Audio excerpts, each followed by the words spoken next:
இன்ஸ்டாகிராம்ல ஒரு வீடியோ பார்த்தேன். நம்முடைய கண்கள்ல இருந்து வழிகிற கண்ணீரை மைக்ரோஸ்கோப் வழியா பார்த்தா எப்படி இருக்கும்னா இப்படிதான் இருக்குமா.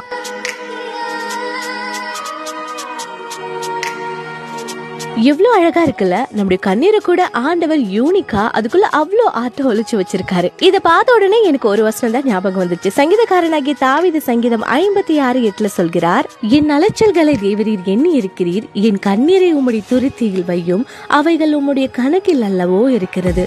ஆண்டவர் நம்முடைய கண்ணீரை கூட கணக்குல வச்சிருக்காராம். என்னுடைய தனிப்பட்ட வாழ்க்கையில நான் கற்றுக்கொண்ட ஒரு விஷயம் தான், என்னைக்குமே மனுஷனுக்கு முன்பாக நம்ம கண்ணீர் வடிக்கவே கூடாது, அழுதவே கூடாது. அப்படியே அழுதாலும் அதற்கு ஒரு வேல்யூமே கிடையாது. அதை யாரும் ஒரு பொருட்டா என்ன போறதும் கிடையாது. ஆனா தேவனுடைய சமூகத்துல சிந்தப்படுகிற ஒவ்வொரு கண்ணீருக்குமே ஒரு வேல்யூ இருக்கு. ஆண்டவர் நம்முடைய கண்கள்ல இருந்து வடிகிற ஒவ்வொரு டிராப் அந்த கண்ணீரையுமே சேர்த்து வச்சு அதற்கான பலனை கொடுக்கிறவரா இருக்கிறார். சோ மனுஷனுக்கு முன்னாடி உங்க கண்ணீரை வேஸ்ட் பண்ணாம தேவ சமூகத்துல உங்க கண்ணீரை ஊற்றுங்க, அதற்கான பலன் நிச்சயமா வரும். அண்ட் இன்னொரு விஷயம், உங்க கண்ணீருக்குள்ளேயே இவ்ளோ ஆர்ட் ஒழிச்சு வச்சிருக்காரு, இவ்ளோ யூனிக்கா வச்சிருக்காருன்னா உங்க லைஃபை எவ்வளவு அழகா யூனிக்கா மாத்துவார், எவ்வளவு அழகா டிசைன் பண்ணுவார் என்பதையும் மறந்துடாதீங்க.